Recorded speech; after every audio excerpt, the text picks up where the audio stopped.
Hey guys, my name is Tim Tibbles. I am the youth minister at Celebration Church. Kind of my role here, past being just the youth pastor, is I like to study ancient religions, ancient cultures, and the cultural background in which the Bible was written. I like to study the cultures that influenced the texts that we study, because if you don't understand those cultures, those backgrounds behind our text, it's going to be really difficult to understand the Bible. We're going to, tonight, you might see that I put Revelation 12, 1 through 6, and then I crossed out 6 and wrote 2, and then in parentheses, maybe 3. It's because originally when I planned this lesson for my youth group, I was going to go all the way through verse 6, and then I realized, oh no, there's a whole lot more here than I can get into in 20 to 30 minutes. So we're just going to take a look at the first couple of verses with some of the context of verses 5 and 6. So I'm just going to start reading the whole text, verses 1 through 6, and then we're just going to get right into verse 1. So Revelation chapter 12, verse 1. And a great sign appeared in heaven, a woman clothed with the sun, with the moon under her feet, and on her head a crown of 12 stars. She was pregnant and crying out in birth pains and the agony of giving birth. And another sign appeared in the heaven. Behold, a great red dragon with 7 heads and 10 horns, and on his head 7 diadems. His tail swept down a third of the stars of heaven and cast them to the earth. And the dragon stood before the woman who was about to give birth, so that when she bore her child, he might devour it. She gave birth to a male child, one who is to rule all the nations with a rod of iron. But her child was caught up to God and to his throne. And the woman fled into the wilderness, where she has a place prepared by God, in which she is to be nourished for 1,260 days. Okay, so the first thing that's kind of weird, but I don't really want to spend too much time talking about, is the fact that it says, and a great sign appeared in heaven. So this is important because it is a visual representation of something that is happening, right? So it's not going to be exactly literal, as we're going to discuss. But the first thing I want to get into is that it describes the woman as clothed with the sun.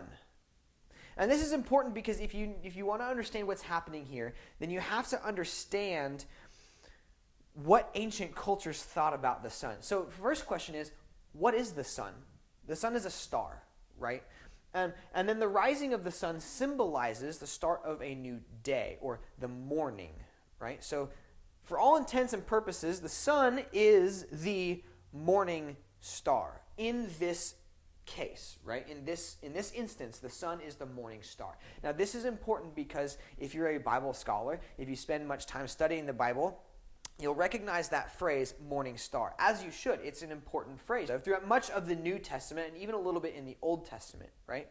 As described in Revelation chapter 2 and chapter 22, Jesus is described as the morning star. Now, this is important for a couple of different reasons, which I'm about to get into. The first reason is for another text in the Old Testament, Isaiah 14:12. It refers to Satan as the son of the morning star, how you have fallen. So this text, Isaiah 14, speaks directly to both the identity of Christ and the identity of Satan.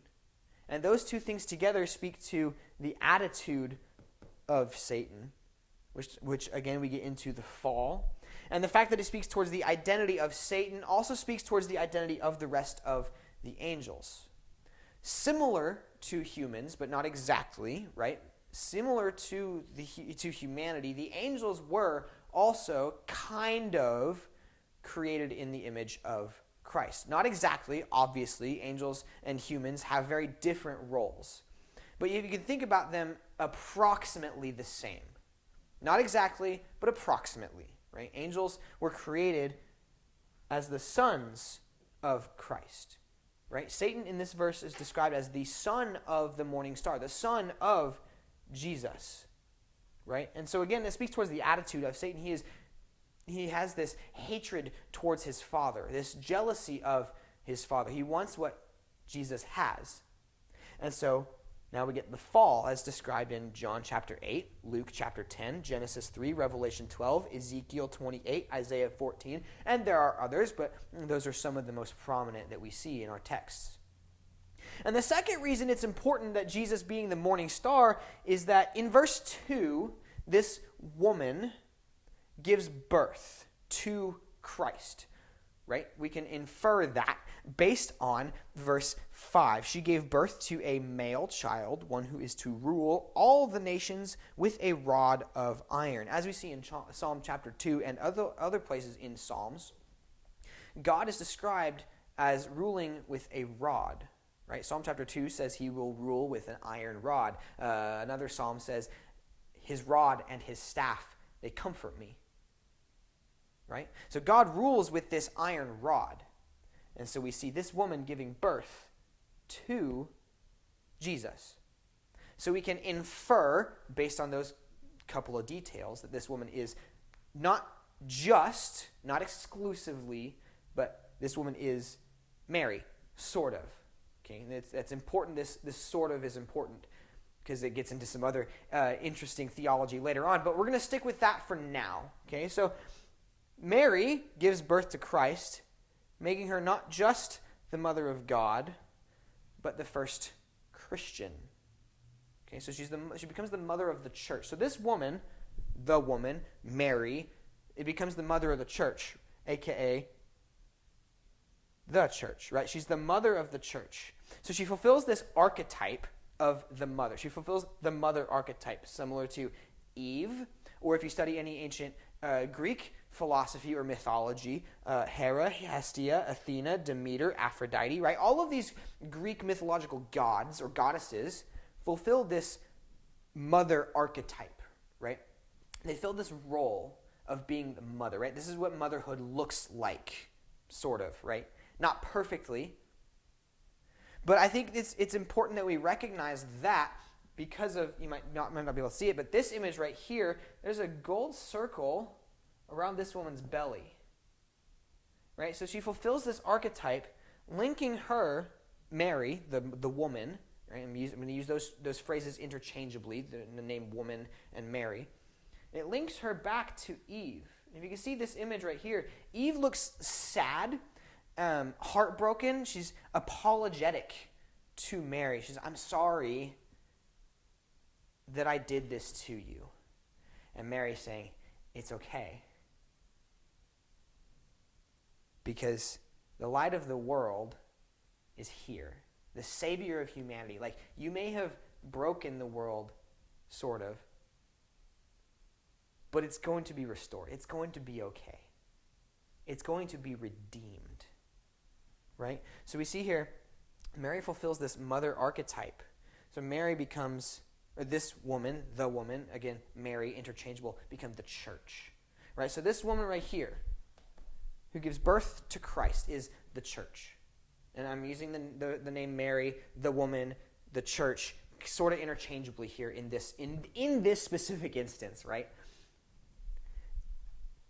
And so Mary becomes the archetype or the representative of the church. And that is important. We're going to come back to that because it's going to link back to another piece of this text that we're going to get into. So in the second part of verse 1, it describes as a moon being under her feet, right? So this is an iconography, or a painting of what's happening or what's being described in Revelation 12. So there's a moon being under her feet. Now, there are a number of different ways to interpret this. I think they all kind of have their own merits to them. I don't think there's any one right reason. I think they can all really coexist simultaneously. And if you exclude one or the other, you're missing a lot of detail in here, right? So the first one is the moon is representative of, the moon is closely linked with tides, okay, water.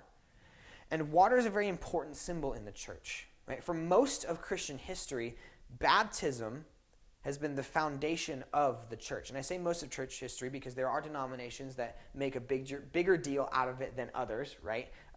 The Christian church or the Church of Christ say you can't be saved without baptism, right? The Baptist church says baptism is an outward expression of inward change, right? But nonetheless, they both recognize the importance of baptism It's a commandment that Jesus gave to us. Go and make disciples of all nations, baptizing them in the name of the Father, the Son, and the Holy Spirit, and teach them to obey all I've commanded of you, and I will be with you until the very end of the age. But what did he just command his disciples to do, and then to go and teach others to do? He just commanded them to baptize people. So we need to recognize the importance of baptism here, as seen with the moon, the foundation of the church, baptism. Another way to interpret it is the moon is representative of the heavens.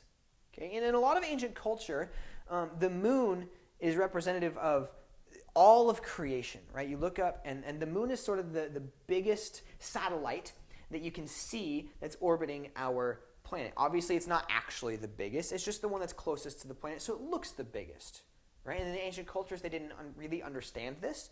It's like, oh, it's this otherworldly thing, right? And so the moon represents the heavens.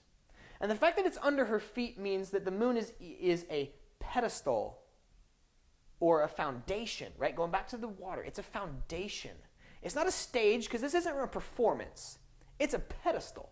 And this is further clarified by the 12 stars, the crown of 12 stars on her head. Right? And here in ancient cultures, 12 is a very important number. Right? And so the crown indicates royalty. The crown indicates royalty. And so if you're going to understand this metaphor, what's happening here, then you have to understand how royalty worked in the ancient world. In the ancient world, the queen was not the king's wife. In the ancient world, the queen was the king's mother. And it kind of breaks down a little bit further past that, but really that's all you need to know. So this woman, the church, Mary, and also Israel, whom Jesus was born out of, right, is queen of all of creation, which speaks to directly the identity of the church, the bride of Christ. We're the queen of all of creation. Oh, now, Tim, you just said that the mother is the queen. Okay. This woman is not just the church. This woman is not just Israel. This woman is also Mary. So it gets a little weird if you think about it too much. We are both the mother and the bride of Christ. Sort of. Not exactly. But you can think about it that way metaphorically. And so that's important, right? She's royalty. But of what? 12 in the Old Testament is also another very important, in the Old Testament and the New Testament, is also another very, very important number. Because 12 is the number of tribes of Israel. So this 12 here represents all of Israel. So this woman is the queen of Israel, but it also represents the 12 disciples. So now Mary, being the queen of Israel, and the church, or the woman, being representing Israel and the church, we see this unity or this marriage come in together, this new creation, right? The two become one, just like marriage. It's this perfect unity, but not quite.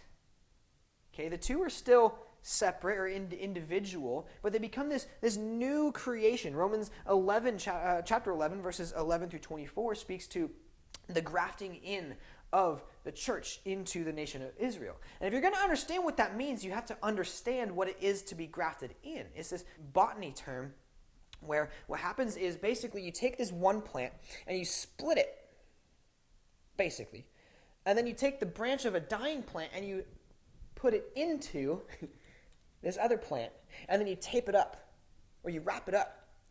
And so then the two fuse together and become a new plant entirely, sort of. I mean, the two still remain separate, but they become a new creation. And that's what's happening here, this marriage, this unity, this new creation in perfect unity with Christ.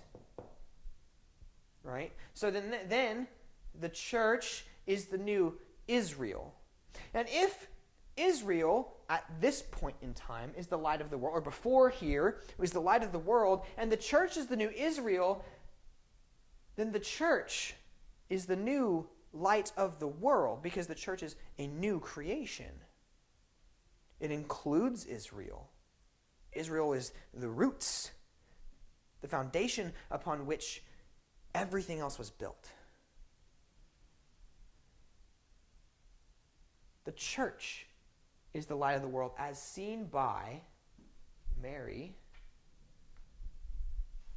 or the woman, or Israel, or the church, being clothed in the sun.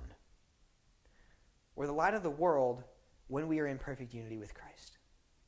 But if we are not in unity with Christ, we cannot be the light of the world. Because you and I, we're pretty dark. Without Christ, there's not a lot of light. Thank you. I hope you enjoyed this lesson. Once again, my name is Tim. I'm the youth pastor here at Celebration Church, and I hope you have a great day.